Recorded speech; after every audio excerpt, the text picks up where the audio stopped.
So for more, let's welcome in Tiki Barber and Brandon Tierney of CBS Sports Radio. And gentlemen, a day of remembrance in the Big Apple. So what is it feeling like in Manhattan today? Well, BT and I were just talking about this and how they read out the names every day, every September 11th, and it's emotional here. There's obviously a somber attitude and lots of mixed emotions because we want to move forward. We want to believe that our city is safe and we're in a better world. We know that there's still a lot going on, but this is a day of tribute. And every year we sit and we watch these names read out, and it kind of brings us back to that moment, which was very troubling and emotional for a lot of people involved.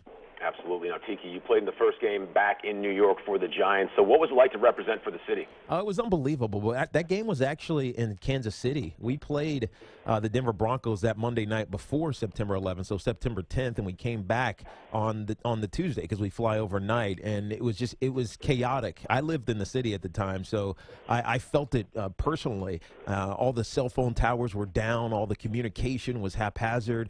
Trying to find friends and relatives who worked down in Lower Manhattan was emotional. And then as we got back into practice and trying to find ways to cross the river for me, because I lived in New York going to Jersey to practice, it was difficult.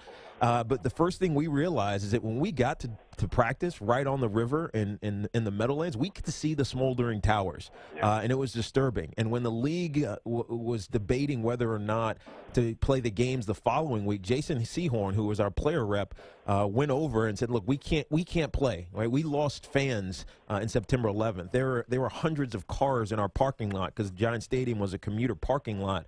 Those cars never got picked up. We could see the smoldering wreckage of the World Trade Center from our practice field. And so ultimately the NFL did the right thing, and the other leagues followed suit and canceled the games that weekend. But the following weekend, we went out to Kansas City, and that was one of the most emotional games that I've ever been in. We all know that when Kansas City is great, and that crowd is unbelievable. It's loud and emotional out there, but they showed all kinds of support for us, and Kansas City stands with New York signs.